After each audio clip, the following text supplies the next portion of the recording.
네, 안녕하세요. 화요일의 남자 이상화 세무사입니다. 자, 오늘 시간에는 법인 정관 100% 활용하는 방법에 대해서 내용을 가지고 왔습니다. 자, 들어가 보도록 하시죠. 작년 10월경에 법인 정관이 얼마나 중요한지에 대한 영상을 찍은 바가 있습니다. 그 영상을 보시면 정관 개정이 필요한 업체들이 늦었지만 작년이 가기 전에 개정 업무를 마무리하시길 바라는 마음이 있었습니다. 기억이 나실까요?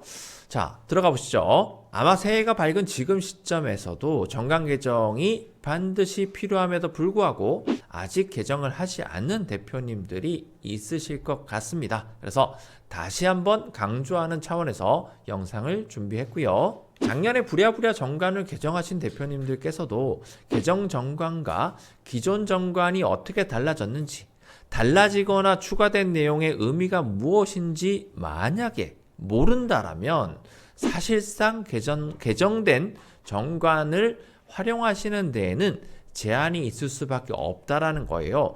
차도 마찬가지잖아요. 튜닝이 됐는데 어떤 기능이 더 추가가 됐는지 알 수가 없다라면 안 바꾼 거나 바꾼 거나 무엇이 달라졌을까? 이렇게 보실 수가 있습니다. 그래서 무엇이 달라졌는지 공부하는 마음으로 하나씩 차이 나는 부분에 대해서 보시고 모르면 질문해 주셔도 됩니다. 자, 그래서 오늘은 회사 정관에 있는 규정들의 의미와 활용 방안들에 대해서 알아보는 시간을 가져보고자 합니다. 그리고 앞으로 언급하는 규정이 현재 우리 회사 정관에 안 들어가 있다면 적어도 이것만은 지금 당장 정관 개정을 진행하시길 바랍니다. 자, 체크 포인트 첫 번째는 정관을 개정할 때에는 공증을 반드시 받아야 할까라는 질문을 많이 받습니다. 자, 한번 알아보시죠. 결론적으로 말하면은 공증의 유무가 정관의 효력에 직접적인 영향을 주는 것이 아닙니다.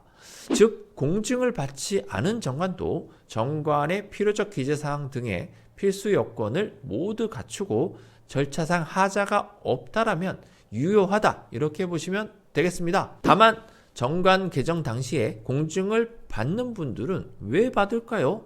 생각을 한번 해볼 수 있겠죠. 개정된 내용의 효력 발생 시기와 관련해서 이해관계자가 발생할 수 있다는 부분인 거예요. 다툼이 생길 수 있다는 내용에 해당을 하겠습니다. 나는 개정했는데 이해관계자가 와서 야, 너 가짜로 했지? 너 이거 한 거 아니잖아. 이런 식으로 하면 얼마나 답답하겠습니까? 그렇기 때문에 공증이 필요하다, 이렇게 볼 수 있는 부분인 거고요. 정관의 규정과 관련해서 회사의 대표적인 이해관계자는 국세청이다, 이렇게 볼 수 있겠습니다. 예를 들어서 임원 퇴직금 및 세법상 한도를 계상함에 있어서 정관에 정하는 임원 퇴직금 지급 규정이 매우 중요한데 개정 정관에 미리 공증을 받아둔다라면 정관 개정 시기에 대한 논란이 훗날에 있다 하더라도 나 공증 받았는데 이렇게 얘기할 수 있다는 부분인 거고요. 그렇기 때문에 적어도 중요한 내용의 정관 개정을 앞두고 있다라면, 진행하고 있다라면 의도적으로라도 공증을 받아둘 필요가 있다, 이렇게 말씀드리는 바입니다. 자, 두 번째 체크 포인트는 정관의 임원 보수와 임원 퇴직금에 대한 지급 규정이 별도로 만들어져 있는가라는 부분에 해당을 합니다. 자, 매우 중요한 포인트긴 한데요. 생각보다 많은 대표님들께서 대충 합니다. 이 부분에 대해서 왜 대충 하는지 모르겠는데 아직까지 한 칼을 먹지 않아서 그래요. 자, 회사의 임원으로서 등재되어 있으신 분들은 공교롭게도 다른 직원들처럼 근로기준법 대상이 되는 근로자인가 이렇게 생각하시는 분들이 간혹 있습니다. 그래서 노무사한테 상담을 상당히 많이 받고 있는데요. 아무런 효력이 없다, 이렇게 보시면 되고요. 회사의 임원은 회사와 근로계약을 하는 게 아니에요. 위임계약을 체결하는 주체가 되고요. 민법상의 위임계약은 무보수가 원칙에 해당을 합니다. 하지만 공짜로 일하면 짜증나겠죠. 그래서 상법에 따라서 임원들에게도 보수를 지급할 수 있다라고 정관에 정해놓으면 지급할 수 있다라는 부분에 해당을 합니다. 자, 원칙은 무보수가 원칙인 거고요. 정관에 정해야지만 줄 수 있는 거고요. 그럼 정했다라면 그 정한 부분에 대해서 얼마로 할지에 대해서 할 때마다 정관을 계속 바꿔야 되는 부분이 있잖아요. 그러면 임원 보수에 대해서 자주 바꾸시는 분들은 연도에 한 3번도 바꾸시는 분 많은데 정관을 3번 바꿔야 되는 부분에 해당을 하잖아요. 그랬더니 에이 대충 하자. 이렇게 하시는 분들이 많다 이렇게 보시면 되겠습니다.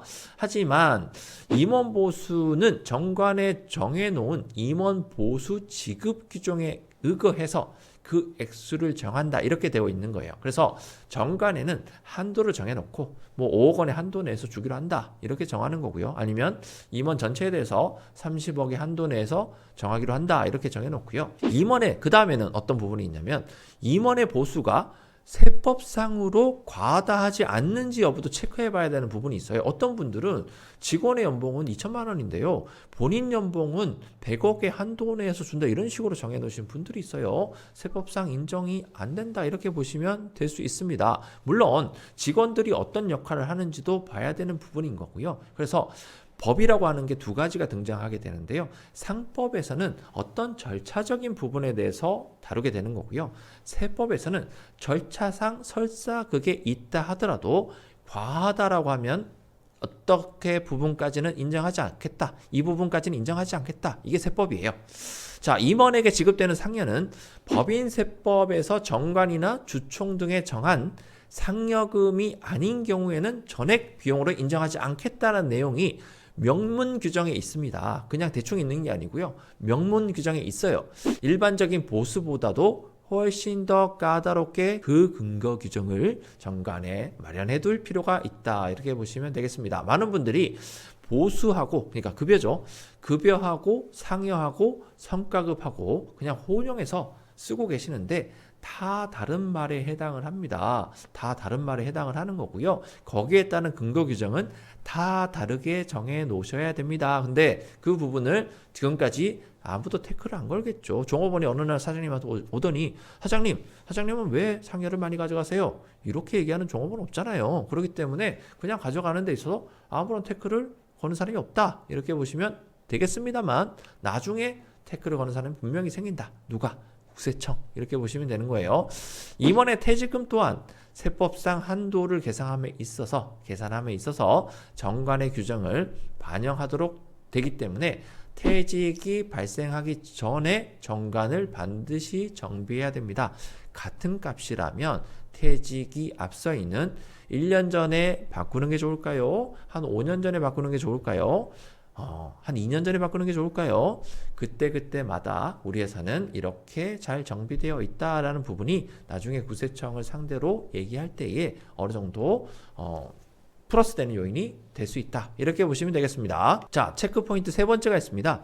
정관의 중간 배당 규정이 마련되어 있는가? 어떤 대표님들이 저 한 10월 달인데 배당하고 싶어요. 이런 분들이 있어요. 근데 정관에 봤더니 중간 배당을 할 수 있는 규정이 없어요. 근데 세무사님도 정관을 잘 모르고 그냥 배당했습니다. 배당에 대한 세금 신고하고 다 했어요. 유효한가라는 거죠.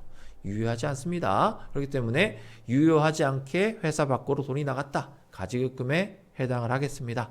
그토록 정관이 중요하다 이렇게 보시면 되겠습니다. 근데 생각하기 나름이에요. 어떤 분들은 그게 뭐라고? 그냥 바꾸면 되지. 이렇게 생각하시는 분들이 있는데요. 소유와 경영에 대해서 제대로 인지하지 못하는 분들의 해당할 경우가 상당히 많습니다. 법인을 운영한다라는 건요. 경영에 대한 부분에 대해서는 보수를 받아가는 거고요. 소유에 대한 부분에 대해서는 배당을 받아가는 부분인 거예요. 근데 나는 소유도 하는 사람이고 경영도 하는 사람이야. 이러다 보니까 혼용해서 쓰는 거예요. 어떨 때는 배당 가져가고 어떨 때는 급여 가져가고 마음대로 가져가는데 절대 그렇게 하시면 안 된다. 이렇게 보시면 되겠습니다. 자, 현재 정관의 중간 배당에 대한 내용이 없다라면 일단 가능한 빨리 정관 개정을 하시길 제안드립니다. 배당 언제 할 줄 알고요. 3월 달에 한 번 할 때까지 계속 기다리고 있을 거라면 안 바꾸셔도 되겠죠.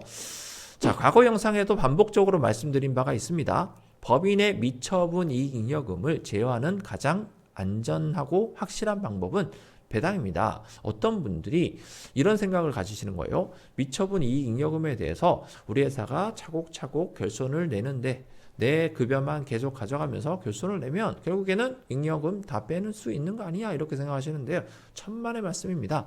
미처분 이익잉여금은 상법상 배당 가능 이익이라고 불리게 되는 거고요. 잉여금은 원칙상 배당으로 밖에 뺄 수가 없어요. 그러나 배당을 가져가야 되는 재원인데도 불구하고 누군가의 급여로만 계속적으로 가져가고 있다면 그거는 세무조사의 대상이 되겠죠. 그래서 이 부분도 필히 생각해 주셔야 된다. 이렇게 보시면 되고요. 중간 배당은 정관의 규정에 있어야지만 효력이 발생한다. 그리고 중간 배당에 대한 규정이 없더라도 연 1회에 정기 배당을 통한 배당은 할 수 있습니다.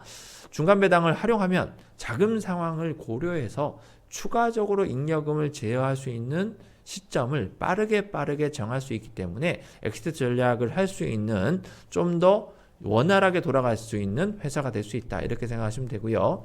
만약에 아직 중간 배당에 대한 내용이 정관에 포함되어 있지 않다라면 반드시 정관 개정을 진행하셔야 된다. 이렇게 보시면 되겠습니다. 체크 포인트 네 번째, 동업 중의 회사입니다. 아래의 내용이 정관에 들어가 있을까요? 아래의 내용 무엇인지 다음 페이지에 보겠습니다. 공동투자로 법인을 설립하였거나 법인의 주주의 가족 이외의 제3자가 상당 지분이 들어와 있는 경우에는 주식의 양도 제한에 대한 내용을 정관에 넣어 놓고요.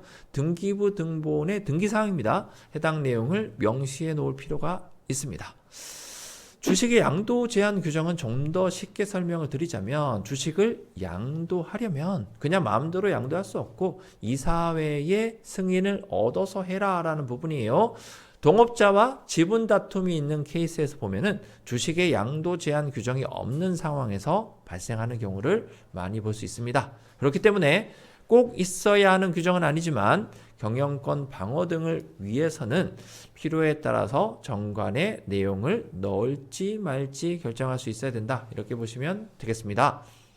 또 한편 스톡옵션이라고 널리 알려져 있는 주식 매수 선택권이나 본래의 주주가 아닌 제3자에게 신주를 발행하기 위한 절차도 정관의 내용이 있어야지만 효력이 발생하는 부분에 해당을 합니다. 그렇기 때문에 이 부분들도 개정 정관에는 해당 내용을 넣을지 말지 여부도 결정하셔야 된다라는 부분에 해당을 하겠습니다. 정관은 생각보다 법인을 운영함에 있어서 훨씬 더 중요한 역할을 한다라는 사실을 또 한 번 인지하셨죠. 그래서 작년에 정관 개정을 놓치셨다면 올해가 얼마 안 지났죠? 1월 달에 해당하기 때문에 지금 다른 거는 몰라도 정관부터라도 바꾸시는 의사결정을 해보시기를 바라겠습니다.